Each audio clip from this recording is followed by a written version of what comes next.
কার্তিকের বিকেলে চাঁদপুরে ফুটবল উৎসব। চাঁদপুর জেলার মতলবের ছ্যাঙ্গারচর ডিগ্রি কলেজ মাঠে দুপুর থেকে বাড়তে থাকে দর্শক। Arafat Rahman cocoa football tournament ঘিরে উৎসবের সাজে সেজে ওঠে পুরো শহর। চাঁদপুরের প্রতিটি আনাচে কানাচে ছড়িয়ে থাকা প্রতিভাবান ফুটবলাররা মতলব উত্তর ও দক্ষিণ এ দুই দলে ভাগ হয়ে নামে প্রীতি ফুটবল ম্যাচে। শুরু থেকেই হাড্ডাহাড্ডি লড়াই, কেউ কাউকে ছাড় দিতে নারাজ এক চুল।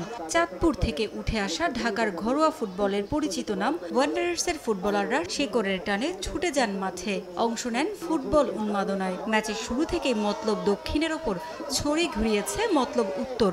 শেষ পর্যন্ত দাপুটে জয় নিয়ে মাঠ ছাড়ে মতলব উত্তর। তৃণমূলে ছড়িয়ে থাকা প্রতিশ্রুতিশীল খেলোয়াড়দের তুলে আনার জন্যই এমন আয়োজন বলে জানিয়েছে বাফুফে। বাংলাদেশে যেখানে যেখানে আমরা ট্যালেন্ট পাবো আমরা তাদের খুঁজে বার করব, খুঁজে বার করে আমরা পাইপলাইনটাকে আরো শক্ত করব। আমাদের টার্মের ভিতরে আমরা 64টা ডিস্ট্রিক্টে কিন্তু আমরা যাব। অ্যান্ড 64 ডিস্ট্রিক্টে ইতিমধ্যে আপনারা জানেন খেলা শুরু হয়ে গেছে, অনূর্ধ্ব 15, অনূর্ধ্ব 14 মেয়েরা এবং ইন্টার ডিস্ট্রিক্ট। এখন আমরা ফিজিক্যালি যে প্রমিস করেছি সেই প্রমিসটা আমরা অফকোর্স বজায় রাখবো। তরুণ প্রজন্মকে খেলাধুলায় আগ্রহী করার পাশাপাশি ক্রীড়া ক্ষেত্রে জেলার ফুটবলারদের এগিয়ে নিতেই এমন চমৎকার আয়োজন বলে জানান আয়োজকরা। ভবিষ্যতেও ধারাবাহিকতা ধরে রাখার আশ্বাস দিয়েছেন তারা। অনেক সুন্দর খেলার কোয়ালিটিও আপনারা বলতে পারবেন যে খেলার কোয়ালিটি অনেক ভালো ছিল। যে উত্তর এবং দক্ষিণ দুটাই কিন্তু খুবই খুবই খুবই ভালো খেলা উপহার দিয়েছে। খেলোয়াড়দেরকে ধন্যবাদ, সংগঠকদেরকে ধন্যবাদ, সর্বোপরি মতলববাসীকে ধন্যবাদ।